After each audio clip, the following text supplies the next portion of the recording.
मी सुभाष थोरात, चांडोली बुद्रुक येथील राहणारे आहोत। आमचा स्विमिंग ग्रुप दररोज सकाळी 6 वाजता घोड नदीमध्ये पोहण्यासाठी जाणारा स्विमिंग ग्रुप जो आहे, जवळजवळ आम्ही 40-45 लोक आहोत। 40-45 आरोग्याची काळजी कशी घ्यायची याच्यासाठी दैनंदिन पोहणारे, उन्हाळा असो पावसाळा असो, याच्यामध्ये पोहण्यासाठी जातच असतो।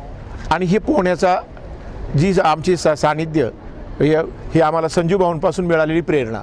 सन 2000 साली संजू भाऊंनी कळंबच्या बंधाऱ्यामध्ये पोहायला जाण्याची कल्पना त्यांनी मांडलेली आणि आम्ही सर्वजण त्यावेळेस कळंबमध्ये ग्रुप स्थापन केला। त्यानंतर चांडोलीमध्ये ग्रुप स्थापन केला आणि भाऊंनी या आमच्या सर्वांना जी प्रेरणा दिली आरोग्याची काळजी घेणं, त्याचबरोबर मागच्या वर्षी फेब्रुवारी महिन्यातच अयोध्येची ट्रिप आयोजित केली। त्यावेळेला चांडोलीमधून जवळजवळ आमचे 155 लोक होती आणि अतिशय सुंदर नियोजन आणि छान सगळ्यांना दर्शन अयोध्येचं त्यांनी घडवून आणलं। याही वेळेला त्यांनी जी ही प्रयागराज कुंभमेळ्यासाठी जी यात्रा आयोजित केलेली आहे, त्यांना खरोखरच धन्यवाद द्यायला हवेत। राजकारणाच्या पलीकडे जाऊन ते पाहणारे आहेत, कुठला पक्ष किंवा याचा काही हेतू ठेवून असंही काही नाही ते। आणि आम्ही वेळोवेळी त्यांच्या मैत्रीत आहेच, पण ह्या माध्यमातून आमचे चांडोलीतला सर्व ग्रुप त्यांचा अत्यंत आभारी आहे, त्यांना धन्यवाद देतो।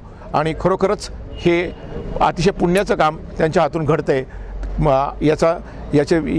याबद्दल नवल नाही। आणि याही पुढे त्यांच्याकडून असेच ट्रिपा आयोजित किंवा असेच भाविक भक्तांची सेवा घडो अशी इच्छा व्यक्त करतो आणि थांबतो। धन्यवाद।